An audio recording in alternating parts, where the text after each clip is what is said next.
Hi friends, எல்லாரும் எப்படி இருக்கீங்க? நல்லா இருக்கீங்கன்னு நினைக்கிறேன். நானும் நல்லா இருக்கேன். அதாவது கார்த்திகை தீபத்துக்கு இதெல்லாம் பூஜை ரூம் கழுவிக்கிட்டேன். கழுவிட்டு பெட்டெல்லாம் வச்சுட்டு ஆற வச்சுட்டு எல்லாமே போட்டோம். படத்துக்கெல்லாம் பட்டு வச்சு ரெடி பண்ணிவிட்டு பூ அலங்காரம்லாம் செஞ்சுட்டு சர்க்கரை பொங்கல் நைவேத்தியத்துக்கு செஞ்சுக்கிட்டேன். அப்புறம் படத்துக்கு எல்லாம் ரெடி பண்ணிவிட்டேன். அப்புறம் என்ன ஒரு மிஸ்டேக் பண்ணிட்டேன்னா, பூஜை சாமானை கழுவும் போது நான் வீடியோ எடுக்கல, மறந்துட்டேன். அப்புறம் அவசரமாக சரி கரெக்ட் டைமுக்கு பூஜை பண்ணணுன்ட்டு எல்லாம் ரெடி பண்ணிவிட்டேன். ஒருத்தியன் பையனுக்கு காலேஜ் போனால், பாப்பாவும் ஸ்கூலுக்கு போனால், ஹஸ்பண்டும் வேலைக்கு போயிட்டாங்க. சரி ஓகேன்ட்டு எல்லா வேலை முடிச்சிட்டேன். அவர் வேறு 6 மணிக்கு 6:05க்கெல்லாம் இங்கே கோயிலில் விளக்கு ஏற்றிடுறாங்க மலை மேலே. நீ 6 மணிக்கு மேலே நீயும் ஏற்றுமா, வீட்டில் பூஜை பண்ணுன்னு சொல்லிட்டாங்க. என்னால் எப்போ முடியுதோ அப்போ தான் ஏற்ற முடியும் அப்படின்னு என்னோடய ஹஸ்பண்ட்கிட்ட சொல்லிட்டேன். அப்புறம் அவர் இவ கோச்சிக்கிட்டான்னு சொல்லிவிட்டு அவரே வந்துட்டாங்க. 6 மணிக்கு கரெக்ட் டைம் ஷார்ப்பாக வந்துட்டு பாவம் எனக்கு ஹெல்ப் பண்ணாங்க. வந்துட்டு பூ டெக்கரேஷன் பாப்பாவும் அவங்களும் சேர்ந்து பண்ணாங்க. பண்ணிவிட்டு நான் என்ன பண்ணேன், விளக்கெல்லாம் ரெடி பண்ணி விளக்கு வச்சேன். அவங்க கரெக்டாக வந்துட்டு எல்லாம் ரெடி பூவில் டிசைன் பண்ணிட்டாங்க. அவங்களுக்கு என்ன தெரியுதோ அது பண்ணிட்டாங்க. அதுவே சூப்பராக இருந்துச்சு. ஆனால் நான் அன்றைக்கே வீடியோ போடலான்னு நினச்சேன். சரி என்னால் முடியல, விட்டுட்டேன்.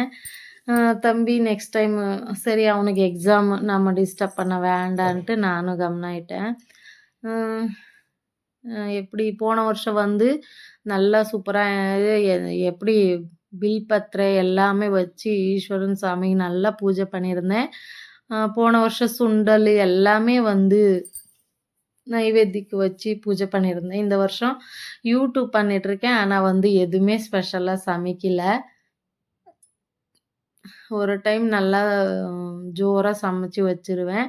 சரி எல்லாமே பூஜை சாமானும் பூஜை ரூமும் எல்லாம் கழுவுனனால எனக்கும் டயர்ட் ஆகிடுச்சி. அது ஒன்று ட்ரிப்ஸ் ஏற்றி ஏற்றி ஏற்றி உடம்பெல்லாம் ரொம்ப ஒரு மாதிரி இருந்தது. அப்புறம் என்னாச்சு, கோல்டு பிடிச்சிருந்தது, சரியாக போச்சு. அப்புறம் இது ஸ்டவ்வுக்கு கோலம் போட்டுட்டு அப்புறம் குட்டணிக்கு அதுக்கு வல்லுன்னு சொல்கிறத என்னன்னு சொல்கிறதுனே எனக்கு தெரியல. அம்மிக்கல்லுன்னு சொல்லிட்டு போக வேண்டியது தான். அம்மிக்கல்லுக்கு பூஜை பண்ணுறது எனக்கு பழக்கம். அது எனக்கு ஃபஸ்ட்டு அம்மிக்கல்லுக்கு சும்மா சிம்பிளாக மஞ்சள் குங்குமம் வச்சு சும்மா விடுவேன். இப்போல்லாம் எனக்கு ஒரு அக்கா சொல்லி கொடுத்தாங்க, இந்த மாதிரி பூஜை பண்ணு நல்லதுதான்னு. அவங்க சொல்லி கொடுத்தது நான் அப்படியே ஃபாலோ பண்ணுறேன். ஸ்டவ்வுக்கும் மஞ்சள் குங்குமம் வைப்பேன் ஃபஸ்ட்டு. ஆனால் இவ்வளோ டீப்பாக எல்லாம் தலைக்கு எடுத்துக்கிட்டு கோலம் போடுறது அதெல்லாம் பண்ண மாட்டேன் ஃபஸ்ட்டு. இப்போ எல்லாம் பண்ணுறேன். சரி இதெல்லாம் பார்த்துட்டு தான் ஒரு ஃப்ரெண்டு கேட்டாங்க, நீ யூடியூப் பண்ணு, ஏன் யூடியூப் பண்ண மாட்டேங்கிற, இவ்வளோ வேலை செய்கிற, இவ்வளோ இதெல்லாம் பண்ணுறேன், ஆனால் யூடியூப் பண்ணால் நல்லா தானே ஓடும் அப்படின்னு சொன்னாங்க. ஆனால் என் ஃப்ரெண்டு ஒருத்தர் சொன்னாங்க, நல்லா யூஸ் வருது, நீ வீடியோ போட மாட்டேங்கிற, அதை தான் உன் பிரச்சனை அப்படின்னு. ஆமாம், எனக்கு எப்படி சொல்கிறது, சரி வேணாம் விடுங்க, அதெல்லாம் சொல்கிறது தேவையில்லை. பார்க்குறாங்க. ஆனால் பார்த்துட்டு யாரோ வெளியே போனாங்கன்னு என் ஃப்ரெண்டு சொன்னாங்க. சரி போனால் போகிறாங்க, என்ன பிடிச்சி பார்க்குறவங்க பார்க்கட்டும்னு விட்டுட்டேன். அதே எனக்கு ஒரு வாரம் ஃபீலிங் ஆகிடுச்சி. ஓகே, எதுக்கு சும்மா நம்ம அதை பற்றி தலைக்கு எடுத்துக்கிறதுன்னு எனக்கு எவ்வளோ முடியுதோ அவ்வளோ போடுறேன். ஒரு டைம் ஃபீல் ஆகுது, இல்லைன்னு இல்லை. அப்புறம் பூஜை விஷயத்துக்கே வரேன்.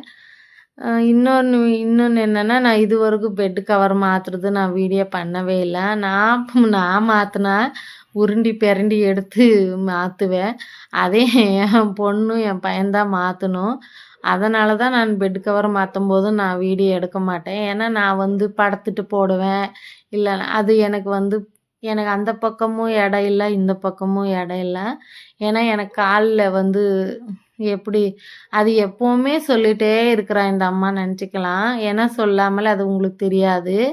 என்னால் நின்றுட்டு சரி, உட்காந்துட்டு சரி, பெட்டு அந்த சைடு சரி, இந்த சைடு சரி போய் போட முடியாது.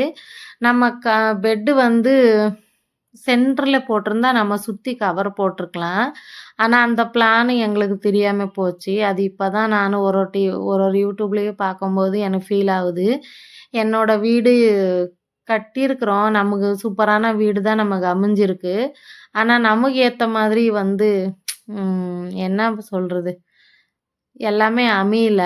அதே மாதிரி என் ஃப்ரெண்டு கப்போர்டு ஃபர்ஸ்ட்டு கிச்சன்ல ரெடி பண்ணிக்கோ!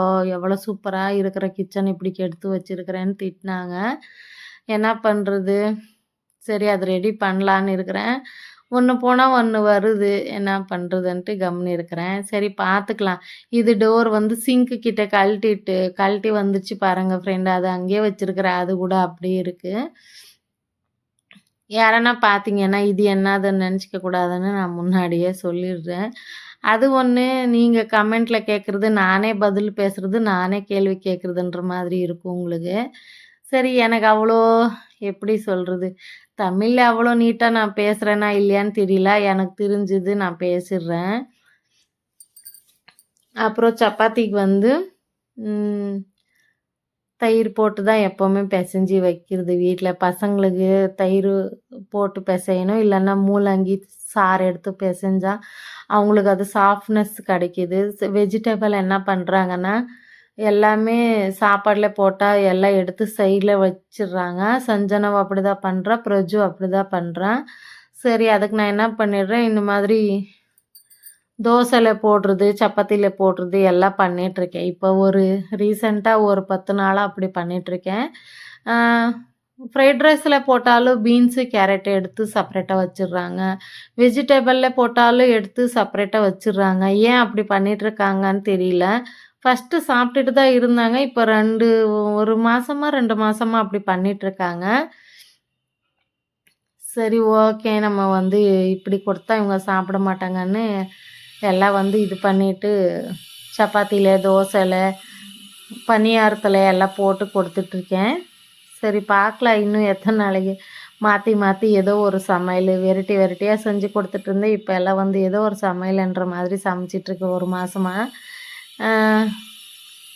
அப்புறம் வந்து என்னோட ஹஸ்பண்ட் கேட்டாங்க, சிக்கன் வாங்கிட்டு வரேன் செய்றியாம்மான்னு. நானும் வந்து வேணாங்க சப்பாத்தி செஞ்சுட்டு கிரேவி செய்கிறேன், பாலக் பன்னீர் மசாலா செய்கிறேன் அப்படின்னு சொல்லிட்டேன்.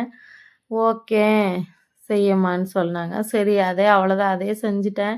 நல்லா இருந்துச்சு. ஓகே. சிக்கன் முன்னாடி இந்த கிரேவி முன்னாடி சிக்கன் எல்லாம் எதுக்குன்ற மாதிரி இருந்தது கிரேவி. ஓகே நல்லா இருக்குன்னு சொல்லிட்டு சாப்பிட்டாங்க பசங்க. அப்புறம் என்னாச்சு வந்து பசங்களுக்கு என்னதான் வந்து நம்ம கொடுத்தாலும் பசங்க காய் சாப்பிடாம எப்படி எனர்ஜி வருதுன்னு திட்டிட்டு இருந்தேன். சப்பாத்தி சுட்டுக்கிட்ட தம்பி தான் வீடியோ பண்ணிட்டு இருந்தான். அவன்கிட்ட தான் திட்டிட்டு இருந்தேன், நீ எதுக்கு இப்படி பண்றீங்க நீங்கன்ட்டு. அவன் அதுக்கு சரிம்மா நாங்கள் மாற்றிக்கிறோம், இனிமேல் சாப்பிட்றோம், நீ கவலைப்படாதேன்னு சொல்லிட்டு இருந்தாங்க. சரி பார்க்கலான்னு சொல்லிட்டு கம்முனாயிட்டேன். அப்புறம் இன்னொரு விஷயம் மறுபடியும் என் ஃப்ரெண்டு நானும் பேசணும். ஏதோ கொரோனா வருதுன்னு சொல்கிறாங்க. ஒரு அக்காவும் சொன்னாங்க, என் ஃப்ரெண்டும் சொன்னாங்க. எல்லா ஃப்ரெண்ட்ஸுங்களுக்கு நான் என்ன சொல்கிறேன்னா, நீங்கள் வந்து எங்கே போனாலும் காலையில் சரி சாயந்தரமும் சரி நீங்கள் ஜர்க்கின் போட்டுக்கோங்க. ஜென்ஸாக இருந்தால், லேடிஸாக இருந்தால் ஸ்வெட்டர் போட்டுக்கிட்டு, குல்லா போட்டுக்கிட்டு, மப்ளர் கட்டிக்கிட்டு போங்க. எங்கே போனாலும் சேஃப்டியாக போங்க, சேஃப்டியாக வாங்க. யாராக இருந்தாலும் நம்ம உடம்பு நம்ம நல்லா வச்சுக்கிட்டா தான் நாமளே பார்த்துக்க முடியும். யாருக்கு என்ன காயில வந்தாலும் அது வாங்கி தூக்கி கையில் பிடிச்சிக்க முடியாது. அவங்கவுங்க உடம்பு அவங்கவுங்க தான் நல்லா பார்த்துக்கணும் ஃப்ரெண்ட்ஸ். நான் வந்து என்னோட அனுபவத்தில் சொல்கிறேன். நான் வாழ்க்கையில எனக்கு வராத கஷ்டம் இல்லை, எல்லா கஷ்டமும் வந்துடுச்சு. ஆனாலும் நான் கடவுள் மேலே பாரத்தை போட்டு எல்லா வேலையும் நானே செஞ்சுக்கிட்டு, நான் இவ்வளோ சந்தோஷமாகவும் நான் ஜாலியாகவும் இருக்கிறேன்னா அது என்னோட ஹஸ்பண்டு தான் காரணம். என்னோட ஹஸ்பண்ட் என்னை ரொம்ப சந்தோஷமாகவும் நல்லா வச்சுருக்காங்க. ராணி மாதிரி என்னை வச்சுருக்காங்க. எனக்கு ஃப்ரூட்ஸ்லேருந்து இது எல்லாமே உரித்து கொடுத்து கொடுத்து பழகிட்டாங்க. இப்போ அவங்க பிஸி ஆயிட்டாங்க. அவங்களால முடியறதில்ல. அவங்கவுங்க உடம்பு நல்லா இருந்தால் தான். சாரி ஃப்ரெண்ட்ஸ் கொஞ்சம் எமோஷன் ஆயிட்டேன். ஏன்னா வந்து என்னோட ஹஸ்பண்டு என்ன எவ்வளோ கஷ்டப்பட்டு பார்த்துக்கிட்டாங்க. அதனால தான் இப்போ நான் ப்ரெக்னென்ட்டா இருக்கும்போது என் பையனுக்கு நான் வந்து நெறைய பலப்பம் அது இது சாப்பிட்டு என் உடம்பு கெடுத்துக்கிட்டேன். அதனால தான் நான் வந்து இப்போ ரொம்ப கஷ்டம் அனுபவிச்சுட்ருக்கேன். அதனால தான் நீங்க எல்லாருமே சேஃப்டியா இருக்கணும், நல்லா இருக்கணும்னு நெனைக்கிறேன். யாரா இருந்தாலும் வந்து அவங்கவங்க உடம்பு நல்லா வச்சுக்கோங்க. ஹஸ்பண்டுக்கு வந்தாலும் ஒய்ஃபு தாங்கி பிடிச்சிக்க முடியாது. ஒய்ஃபுக்கு வந்தாலும் ஹஸ்பண்ட் தாங்கி பிடிச்சிக்க முடியாது. அவங்க கிட்ட காசு இருந்தா நல்லபடியா பார்த்துக்கலாம். நல்லா அவங்களால எவ்வளோ முடியுதோ அவ்வளோ பார்த்துக்கலாம். ஆனா ஒரு ஒரு டைமும் என்னோட ஹஸ்பண்ட் என்ன நல்லபடியா ராணி மாதிரி பார்த்துக்கிறாங்க. அதுவும் மீறி எனக்கு வந்து எல்லா கஷ்டமும் வருது. கடவுள் என்ன நல்லா தான் வச்சிருக்காங்க. உடம்புக்கு தான் கொஞ்சம் பிரச்சனை அப்பப்போ. எனக்கு ஒண்ணும் வராது. கை, கால் வலி வரும் அவ்வளோதான். இப்போ நான் நல்லா தான் இருக்கிறேன். அதுக்கு தான் சொல்றேன். எங்க போனாலும் நீங்க சேஃப்டியா இருக்கணும், சேஃப்டியா வரணும்னு. அப்புறம் என்னோட பூஜை இன்னைக்கு காலையில இப்படி இருந்துச்சு. டெய்லி நான் பிரம்ம முகூர்த்த பூஜை பண்ணிட்டு தான் இருக்கிறேன். நான் வந்து வெளிய விடல. சரி என்னால எதுக்கு எல்லாரும் அதே பிரம்ம முகூர்த்த பூஜை போடுறாங்கன்ட்டு நான் வந்து வீடியோ நான் போடல. சரி பார்க்கலாம் முடிஞ்சா இன்னிலேருந்து போடலான்னு நெனச்சிட்ருக்கேன். ஒருத்தர் 28 நாள் பண்ணுறாங்க. ஒருத்தர் 38 நாள் பண்ணுறாங்க. 48 நாள் பண்ணுறாங்க. அவங்கவுங்க தூக்கத்தை பொறுத்தோம். அவங்க தூக்க கெட்டு ஒருத்தர் பண்ணுவாங்க, ஒருத்தர் பண்ண மாட்டாங்க. எப்படி நான் சொல்கிறதுன்னா, நம்மளால எவ்வளோ நாள் முடியுதோ அவ்வளோ நாள் பண்ணலான்னு இருக்கிறேன். என் ஃப்ரெண்டு பெங்களூர்லேருந்து ஒருத்தி போன வருஷம் வந்திருந்தா. அவளுக்கிட்ட நான் சொல்லலை பிரம்ம முகூர்த்த பூஜை பண்ணுறேன் எந்திரிக்கணுன்ட்டு. சரி விடு போனால் போகுதுன்னு போன வருஷம் 10 நாள் மட்டுமே பண்ணிவிட்டு இந்த மாதம் விட்டுட்டேன். சரி இந்த மாதம் இன்னும் டைம் இருக்குது பண்ணலாம். எவ்வளோ நாள் முடியுதோ அவ்வளோ நாள் பண்ணலான்னு இருக்கிறேன். யார் யாரெல்லாம் பிரம்ம முகூர்த்த பூஜை பண்ணுறீங்கன்றது கமெண்ட்டில் சொல்லுங்கள். என் ஃப்ரெண்டு பண்ணுறாங்க. ஆனால் வந்து அவங்க ஒன்றும் யூடியூப் பண்ணுறதில்ல. இன்னொரு ஃப்ரெண்டு பண்ணுறாங்க. அவங்க வந்து ஒரு நாள் பண்ணுவாங்க, ஒரு நாள் பண்ணுறதில்ல. ஒரு அக்கா பாவம் அவங்க எப்படி சொல்கிறது, பண்ண முடியலையான்னு ஃபீல் பண்ணிட்டு இருந்தாங்க. சரி தேங்க்யூ ஃப்ரெண்ட்ஸ். லைக் பண்ணுங்கள், ஷேர் பண்ணுங்கள், சப்ஸ்கிரைப் பண்ணுங்கள். எப்போவுமே நான் வந்து ஸ்டவ் கோலம் போடுறது உங்களுக்கு காட்டுவேன். அதே வந்து எனக்கு சந்தோஷமாக இருக்கும். எப்படி மறக்காதீங்க பாருங்கள். ஃபஸ்ட்டு பார்க்க மறந்துடுறீங்க. லைக் பண்ணிவிட்டு ஷேர் பண்ணுங்கள், சப்ஸ்கிரைப் பண்ணுங்கள். Thank you friends. நான் வந்து என்ன சொல்கிறேன்னா, யூடியூப்பில் நானும் உங்களுக்குள்ளே ஒருத்தியாக இருப்பேன். நான் எனக்கு வீடியோ பார்த்துட்டு நீங்கள் வந்து லைக் பண்ணுங்கள், மறக்காதீங்க ப்ளீஸ். அதே மாதிரி என்னோட பையன் வந்து சொல்லிட்டு இருந்தான், நீங்கள் வந்து தோசை ஊற்றுறது விட்டுட்டு என்ன மம்மி பண்ணுறீங்கன்ட்டு. ஏதோ நான் சாப்பிட்டேன். அதுக்கு மூக்கிட்ட கை வச்சுக்கிட்டு ஏய் நீ என்ன பண்ணுறேன்னு சொல்லிட்டு இருந்தேன். அதுக்கு சிரிச்சிட்டு இருந்தேன். அவன் வந்து எப்போவுமே காமெடி பண்ணுவான். Thank you friends.